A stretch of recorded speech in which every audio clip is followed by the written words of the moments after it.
नमस्कार दोस्तों, स्वागत है आप सभी का आपके अपने इस यूट्यूब चैनल बाय एमडी धीवर पर। सो दोस्तों, आज का जो हमारा क्लास होने वाला है वो क्लास नंबर 12वां होने वाला है। और आज की क्लास का जो हमारा विषय रहने वाला है वो सामाजिक विज्ञान रहने वाला है, जिसे आप लोग एसएसटी के नाम से जानते हो। और आज की क्लास का जो हमारा टॉपिक रहने वाला है वो मौर्य साम्राज्य का हम लोग एमसीक्यू सीरीज़ करेंगे, ठीक है। तो सबसे पहले हम लोग क्लास क्रमांक 11 में ना मौर्य साम्राज्य का थ्योरी क्लास किया था। उसके बाद आप लोगों से बोला था कि नेक्स्ट क्लास लूँगा, उसमें आप लोगों का इसी टॉपिक पर एमसीक्यू सीरीज़ कराऊंगा। तो आज हम लोग ना मौर्य साम्राज्य में जितने भी प्रकार के प्रश्न बन सकते हैं उन तमाम प्रश्नों को करते हुए चलेंगे। और आप लोगों को ये जो सारी जो थ्योरी क्लास है वो मैंने अपने पिछले क्लास में पढ़ा दिया था, तो नहीं देखे होंगे तो पहले उसको देख लीजिए, ताकि आप लोगों को ना अच्छे से जो पढ़ाई है ना वो हो सके और अच्छे से आप लोगों को समझ में आ जाए। चलिए ज़्यादा देर ना करते हुए प्रश्न क्रमांक फर्स्ट को सबसे पहले आप ध्यान से पढ़िए और ट्राई कीजिएगा कि मेरे आंसर लेने से पहले खुद आंसर लेना है, क्योंकि जब तक आप लोग खुद से आंसर नहीं लोगे दुनिया में कोई भी आप लोगों का मदद करने वाला नहीं है। खासतौर से एग्ज़ाम सेंटर में जो आंसर लोगे उसी के अनुसार आप लोगों को मार्क्स मिलने वाला है, ठीक है। तो चलिए ज़्यादा देर ना करते हुए प्रश्न क्रमांक फर्स्ट को ध्यान से पढ़िए। मौर्य सम्राट बिंदुसार निम्नलिखित में से किस धर्म के अनुयायी था? ऑप्शन ए वैदिक धर्म, ऑप्शन बी बौद्ध धर्म, ऑप्शन सी जैन धर्म या ऑप्शन डी अजीवक धर्म। तो क्या इसका आंसर होगा बताइए सबसे पहले आप। तो प्रश्न क्रमांक 1 का जो करेक्ट आंसर होगा ना वो आप लोगों का ऑप्शन नंबर डी अजीवक धर्म करेक्ट हो जाएगा। कैसे? मौर्य सम्राट बिंदुसार निम्नलिखित में से किस धर्म का अनुयायी था? आप लोगों को क्लास क्रमांक 11वां में बोला था ना कि जो बिंदुसार है वो अजीवक धर्म को अपनाया था। आप लोगों को नोट करने के लिए बोला था ना, इस प्रकार के जो प्रश्न है वो पूछे जाते हैं खास तौर से बोल करके। तो आप लोगों को ये याद रखना है कि बिंदुसार जो है ना वो अजीवक धर्म को अपनाया था, ये आप लोगों को याद रखना है। और अजीवक धर्म क्या होता है ये अगर आप लोगों को बताऊं ना, अजीवक का मतलब क्या होता है, तो अजीवक का जो मतलब होता है वो नियतिवाद होता है, जो ना ईश्वर में विश्वास नहीं रखता और ईश्वर और पुनर्जन्म में ना कोई मान्यता नहीं रखता है। ये आप लोगों को याद रखना है, ठीक है। अजीवक धर्म का जो मतलब होता है वो, और अजीवक धर्म का जो संस्थापक था ना वो मखली गोशाल था। कौन? तो अजीवक धर्म के जो संस्थापक थे वो मखली गोशाल ने किया था। ये चीज़ आप लोगों को याद रखना है इन दोनों के बारे में, ठीक है। अजीवक धर्म के संस्थापक कौन था? तो मखली गोशाल था। और बिंदुसार ने कौन सा धर्म अपनाया था? तो अजीवक को अपनाया था। इन दोनों चीज़ों को आप लोगों को याद रखना है इसके बारे में। चलिए नेक्स्ट प्रश्न को पढ़ते हुए चलते हैं। तो प्रश्न क्रमांक 2 को ध्यान से पढ़िए। मौर्य काल में निम्नलिखित में से कौन सा शिक्षा का सबसे प्रसिद्ध केंद्र था? Option A Takshashila, option B Nalanda, option C Vallabhi या ऑप्शन डी उज्जैन। तो क्या इसका आंसर होगा बताइए सबसे पहले आप। तो प्रश्न क्रमांक 2 का जो करेक्ट आंसर होगा ना वो आप लोगों का option number A Takshashila correct हो जाएगा। कैसे? मौर्य काल में निम्नलिखित में से कौन सा शिक्षा का सबसे प्रसिद्ध केंद्र था? तो शिक्षा का जो सबसे प्रसिद्ध केंद्र था वो ऑप्शन नंबर ए तक्षशिला था। ये आप लोगों को याद रखना है। और तक्षशिला की ही वजह से हम लोगों को भारत में जो क्या बोला जाता था, तो भारत को विश्व गुरु बोला जाता था ना, क्योंकि यहाँ जो तक्षशिला में ना देश विदेश से लोग जो है वो पढ़ने आते थे इसी वजह से। तो ये चीज़ आप लोगों को याद रखना है कि तक्षशिला जो है ना वो मौर्य काल में शिक्षा का सबसे बड़ा प्रसिद्ध केंद्र था। ये आप लोगों को याद रखना है। चलिए नेक्स्ट प्रश्न को पढ़ते हुए चलते हैं इसी प्रकार से। चलिए प्रश्न क्रमांक 3 को ध्यान से पढ़िए। इनमें से कौन सा मौर्य वंश का अंतिम शासक था? Option A Kunal, option B Dasharath, option C Brihadratha या ऑप्शन डी संप्रति। तो क्या इसका आंसर हो सकता है बताइए सबसे पहले आप। तो प्रश्न क्रमांक 3 का जो करेक्ट आंसर है ना वो आप लोगों का ऑप्शन नंबर सी जो है करेक्ट हो जाएगा, बृहद्रथ करेक्ट हो जाएगा। कैसे? इनमें से कौन मौर्य वंश का अंतिम शासक था? तो मौर्य वंश का जो अंतिम शासक था वो आप लोगों को याद रखना है, बृहद्रथ था, जिसकी हत्या जो है ना वो पुष्यमित्र शुंग ने किया था और शुंग वंश की स्थापना किया था। तो सबसे पहले आप लोगों को दो चीज़ याद रखना है। मौर्य वंश का अगर संस्थापक पूछा जाए ना तो मौर्य वंश का जो संस्थापक था वो चंद्रगुप्त मौर्य था, जिन्होंने चाणक्य की सहायता से मौर्य वंश की स्थापना किया था घनानंद को हरा करके, है ना। और उसके बाद मौर्य वंश का जो अंतिम शासक होगा वो बृहद्रथ होगा। तो इन दोनों चीज़ों को याद रखना है। पूछा जाता है कि मौर्य वंश के संस्थापक कौन है, तो चंद्रगुप्त मौर्य को रखना है और 322 ईसा पूर्व में मौर्य वंश की स्थापना किया था।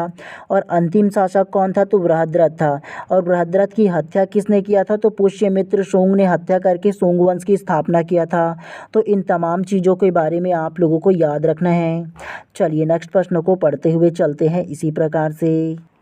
चलिए प्रश्न क्रमांक 4 को ध्यान से पढ़िए। कौटिल्य के अर्थशास्त्र के अनुसार मौर्यकालीन न्याय व्यवस्था में निम्नलिखित न्यायालय अस्तित्व में थे। तो आप लोगों को बताना है कि कौन कौन सा था। इसमें 4 प्रकार से दिया गया है। सबसे पहला धर्म महामात्रा, दूसरा धर्म स्थायी, तीसरा रज्जुक और चौथा कंटक शोधक। सही उत्तर चुनिए। ऑप्शन ए 1 एवं 2, ऑप्शन बी 2 एवं 3, ऑप्शन सी 1 एवं 3 या ऑप्शन डी 2 एवं 4। तो आप लोगों को एटलीस्ट गेस करके बताना है तो क्या इसका आंसर होगा, फिर आप लोगों को विस्तार पूर्वक मैं इसका आंसर दूंगा। तो प्रश्न क्रमांक 4 का जो करेक्ट आंसर होगा ना वो आप लोगों का ऑप्शन नंबर डी 2 एवं 4 करेक्ट हो जाएगा। कैसे? कौटिल्य के अर्थशास्त्र के अनुसार मौर्यकालीन न्याय व्यवस्था में निम्नलिखित न्यायालय अस्तित्व में थे।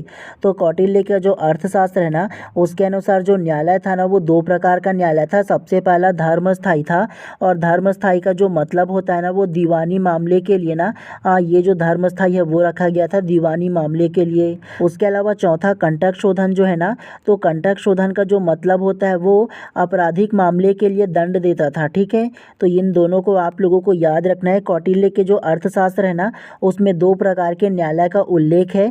सबसे पहला धर्मस्थायी और दूसरा कंटक शोधक। तो इन दोनों को आप लोगों को याद रखना है इसके बारे में। चलिए नेक्स्ट प्रश्न को पढ़ते हुए चलते हैं इसी प्रकार से, तो ध्यानपूर्वक इसको भी पढ़िए। चलिए प्रश्न क्रमांक 5 को पढ़िए। निम्नलिखित मौर्य शासक बौद्ध धर्म के अनुयायी थे। तो आप लोगों को बताना है 4 प्रकार के राजाओं के नाम दिए हैं। इसमें कौन कौन थे जो बौद्ध धर्म को अपनाया था आप लोगों को ये बताना है। पहला चंद्रगुप्त, दूसरा अशोक, तीसरा बिंदुसार और चौथा दशरथ। सही उत्तर चुनिए। ऑप्शन ए 1 एवं 2, ऑप्शन बी 2 एवं 3, ऑप्शन सी 3 एवं 4 या ऑप्शन डी 2 एवं 4। तो क्या इसका आंसर होगा बताइए सबसे पहले आप। तो प्रश्न क्रमांक 5 का जो करेक्ट आंसर है ना वो आप लोगों का ऑप्शन नंबर डी 2 एवं 4 करेक्ट हो जाएगा। कैसे? निम्नलिखित मौर्य शासक बौद्ध धर्म के अनुयायी थे। तो बौद्ध धर्म के अनुयायी कौन था ये पूछा है ना, तो सबसे पहला अशोक जो है वो बौद्ध धर्म का अनुयायी था, और दूसरा दशरथ जो है ना वो बौद्ध धर्म का अनुयायी था। केवल जो मौर्य शासक है ना, तो मौर्य शासक में 2 लोग जो है ना अशोक और दशरथ, इन दोनों ही ना बौद्ध धर्म को अपनाया था। ये आप लोगों को याद रखना है इसके बारे में। उसके अलावा ऑप्शन नंबर है चंद्रगुप्त मौर्य। तो चंद्रगुप्त मौर्य जो है ना उन्होंने जैन धर्म को अपनाया था। किसे? तो चंद्रगुप्त मौर्य ने जैन धर्म को अपनाया था, यह आप लोगों को याद रखना है। उसके अलावा बिंदुसार, तो बिंदुसार जो है वो अजीवक संप्रदाय को अपनाया था ना, मतलब अजीवक धर्म को अपनाया था, आप लोगों को बताया था ना। और अजीवक का जो मतलब होता है उसको आप लोगों को बताया था ना कि अजीवक को जो मतलब होता है वो ईश्वर की प्रेजेंट को नहीं मानता, मतलब ईश्वर में आस्था नहीं रखता या ईश्वर की उपस्थिति को नहीं मानता।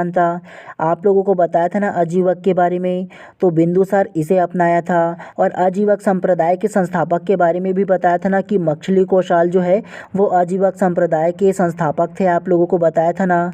तो इस प्रकार से प्रश्न क्रमांक 5 का जो करेक्ट आंसर होगा ना ऑप्शन नंबर डी जो है करेक्ट हो जाएगा। मौर्य शासक जो 2 थे ना अशोक और दशरथ, इन दोनों ने ही बौद्ध धर्म को अपनाया था। केवल ये आप लोगों को याद रखना है, और चाहो तो नोट करके भी रख लीजिएगा आप लोग। चलिए प्रश्न क्रमांक 6 को ध्यान से पढ़िए। निम्नलिखित में से कौन सा अशोककालीन अभिलेख खरोष्ठी लिपि में है? Option A Kalsi, option B Girnar, option C Shahbazgarhi या ऑप्शन डी मेरठ। तो क्या इसका आंसर होगा बताइए सबसे पहले आप। तो प्रश्न क्रमांक 6 का जो करेक्ट आंसर है ना वो आप लोगों का option number C Shahbazgarhi correct हो जाएगा। कैसे? निम्नलिखित में से कौन सा अशोककालीन अभिलेख खरोष्ठी लिपि में है? तो अशोककालीन जो अभिलेख है ना वो खरोष्ठी लिपि में है, वो शाहबाजगढ़ी है, ये आप लोगों को याद रखना है। उसके अलावा एक चीज़ आप लोगों को और याद रखना है कि अशोककालीन जो अभिलेख है ना तो उसका जो अधिकांश अभिलेख है वो ब्राह्मी लिपि में लिखा गया है। क्या? तो अशोक के अधिकांश जो अभिलेख है वो ब्राह्मी लिपि में लिखा गया है, लेकिन शाहबाजगढ़ी का जो अभिलेख है वो खरोष्ठी लिपि में लिखा गया है। तो ये चीज़ आप लोगों को याद रखना है। और ये जो शाहबाजगढ़ी जो स्थान है ना वो पाकिस्तान में है, आज भी पाकिस्तान के गांधार क्षेत्र में है, ये आप लोगों को याद रखना है इसके बारे में। और उसका जो अधिकांश अभिलेख है, 14 अभिलेखों में से अधिकांश जो अभिलेख है वो ब्राह्मी लिपि में भी लिखा गया। तो इन सारी चीज़ों को आप लोगों को याद रखते हुए चलना है। चलिए प्रश्न क्रमांक 7 को अब ध्यान से पढ़िए। निम्नलिखित में से कौन सा मौर्य शासक अजीवक संप्रदाय का अनुयायी था? Option A Chandragupta, option B Bindusara, option C Ashoka या ऑप्शन डी दशरथ। तो क्या इसका आंसर हो सकता है बताइए सबसे पहले आप। तो प्रश्न क्रमांक 7 का जो करेक्ट आंसर होगा ना वो आप लोगों का option number B Bindusara correct हो जाएगा। कैसे? निम्नलिखित में से कौन सा मौर्य शासक अजीवक संप्रदाय का अनुयायी था? तो अजीवक संप्रदाय का जो अनुयायी था ना वो बिंदुसार था, ये आप लोगों को बताया था ना। और आप लोगों को ये भी बताया था ना कि अजीवक का मतलब क्या होता है।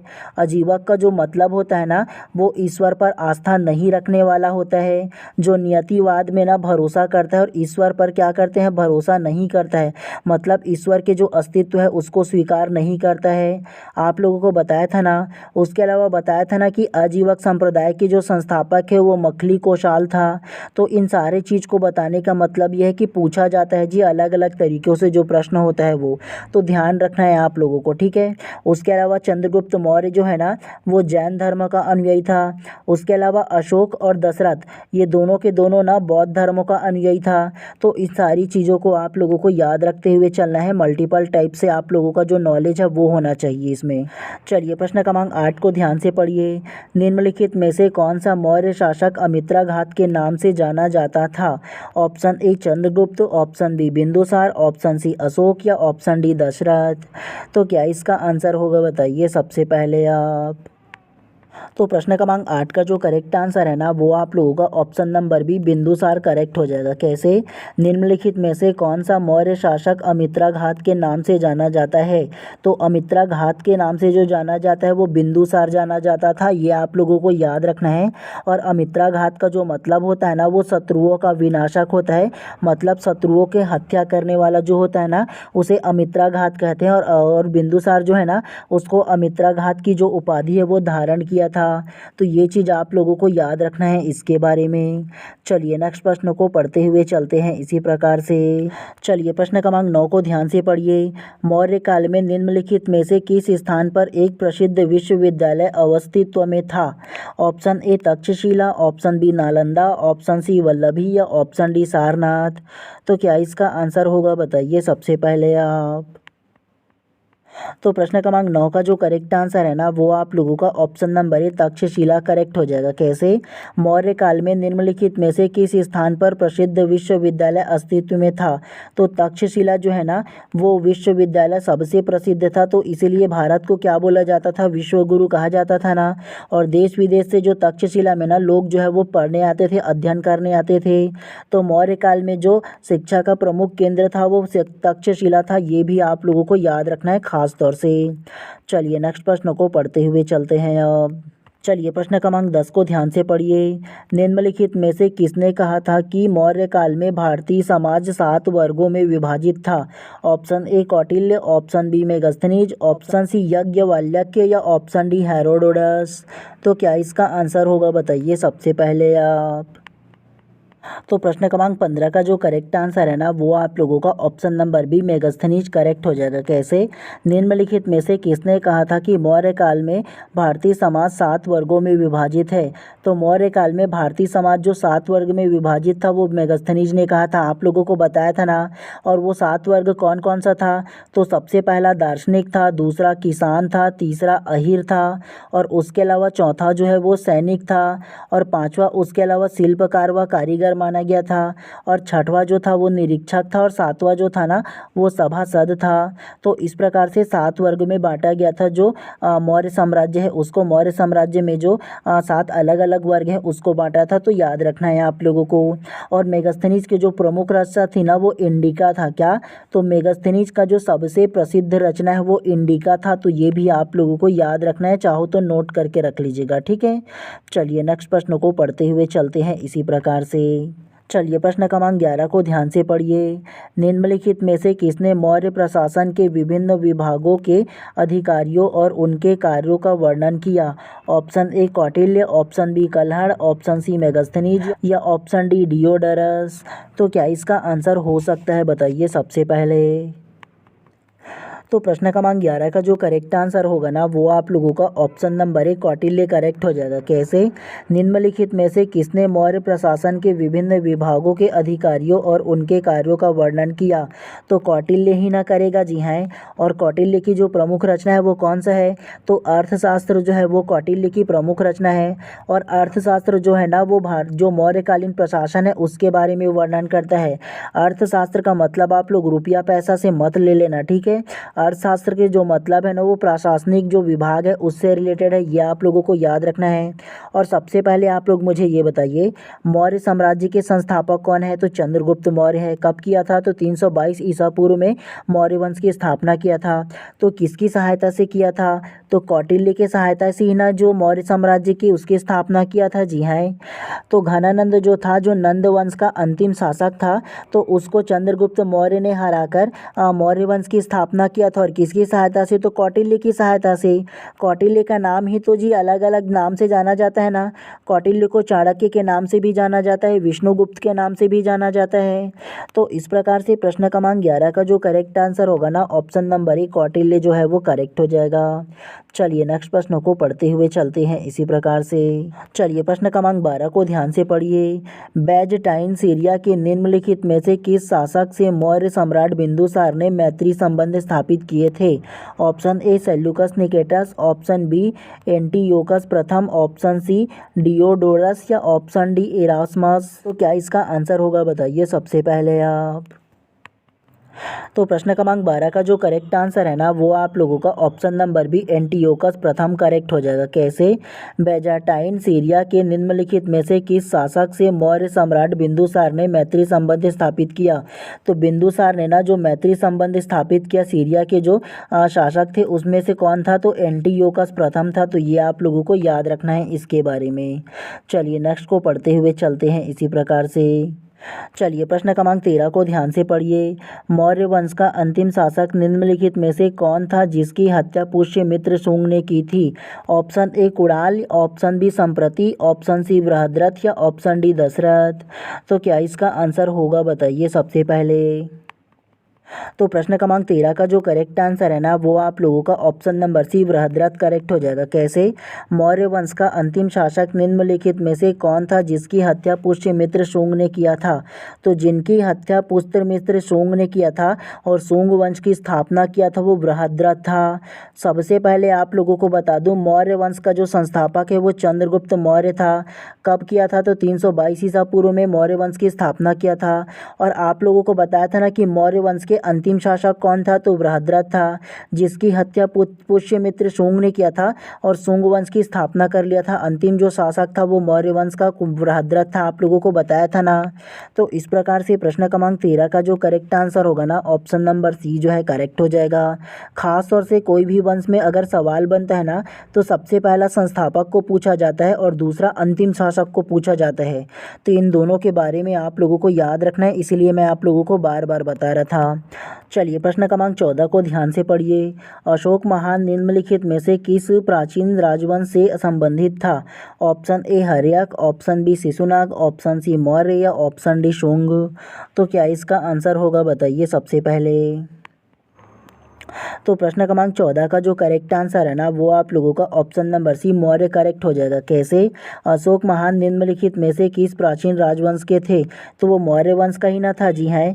और अशोक जो है वो किसका पुत्र था? तो वो बिंदुसार का पुत्र था, आप लोगों को बताया था ना।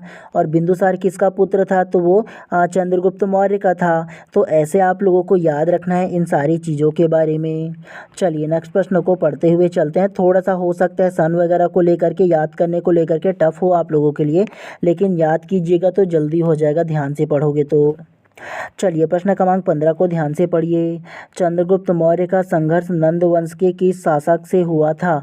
Option A Mahananda, option B Mahapadma Nanda, option C Dhanananda या ऑप्शन डी दयानंद। तो क्या इसका आंसर होगा बताइए सबसे पहले। तो प्रश्न क्रमांक 15 का जो करेक्ट आंसर होगा ना वो आप लोगों का option number C Dhanananda correct हो जाएगा। कैसे? चंद्रगुप्त मौर्य का संघर्ष नंद वंश के किस शासक से हुआ था?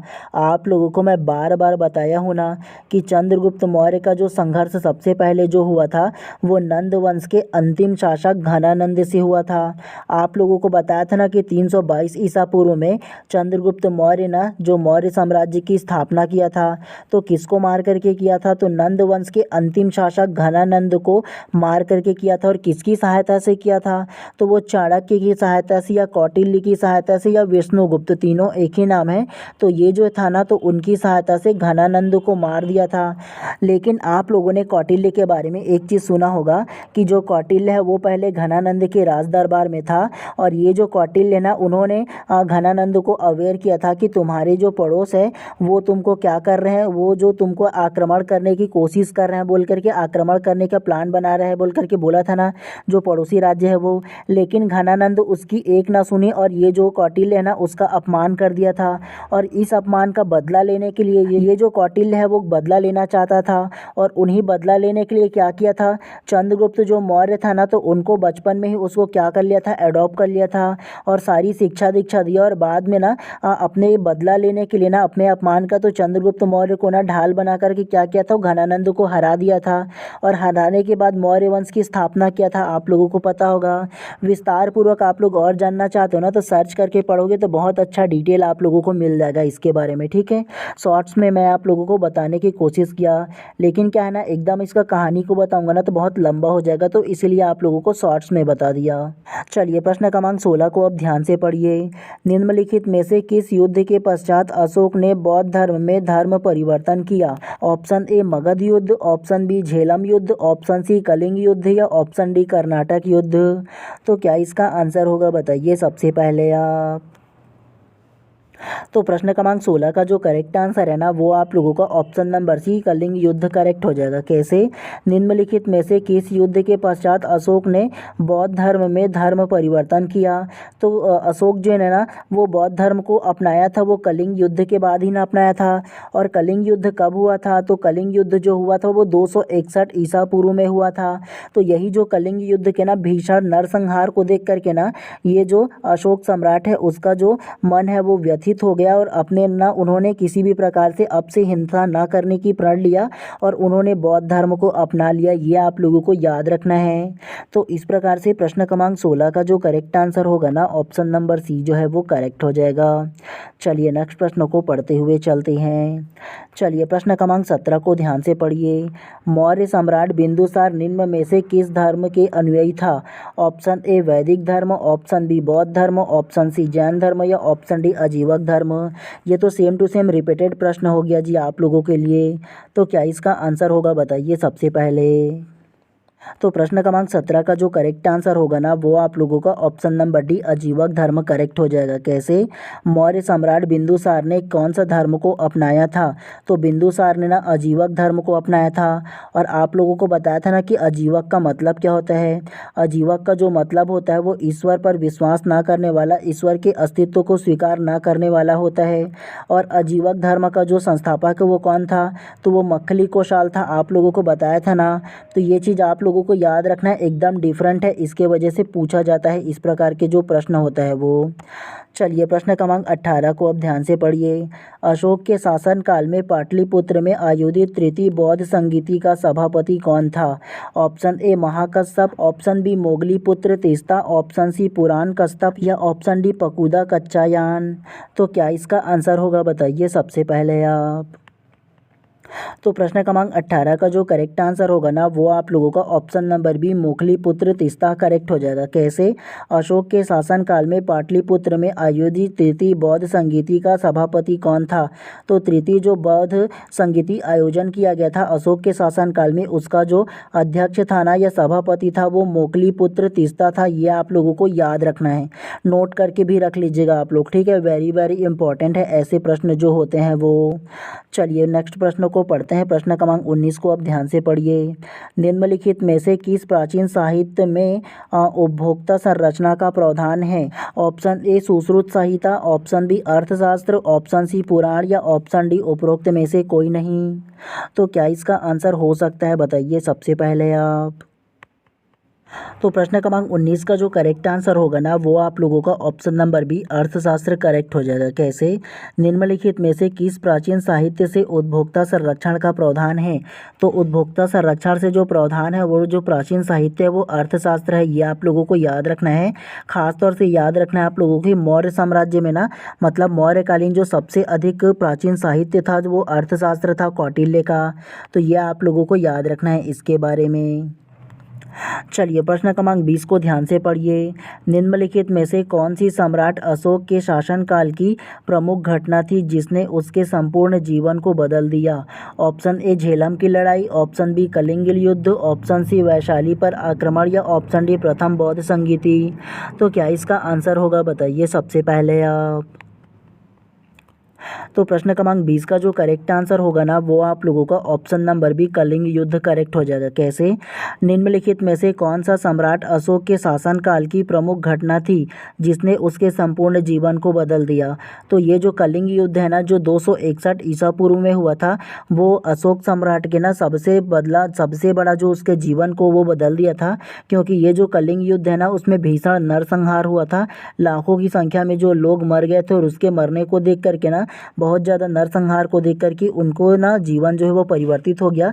मतलब आज के बाद किसी भी प्रकार से हिंसा ना करने की ना उन्होंने प्रण ले लिया और बौद्ध धर्म को अपना लिया वो, ठीक है। और उसके बाद जो जन कल्याण मतलब प्रजा के कल्याण में लग गया। तो इस प्रकार से प्रश्न क्रमांक 20 का जो करेक्ट आंसर होगा ना ऑप्शन नंबर बी जो है करेक्ट हो जाएगा। तो ये चीज़ आप लोगों को याद रखना है। तो चलिए आज की इस क्लास को यहीं पर समाप्त करते हैं। और अगर आप लोग चैनल पर नए होंगे तो चैनल को सब्सक्राइब कर देना और बेल आइकन को दबा देना, ताकि इसी प्रकार से जब भी मैं क्लास लाऊं तो प्रॉपर टाइम पे आप लोगों को उसका नोटिफिकेशन मिले।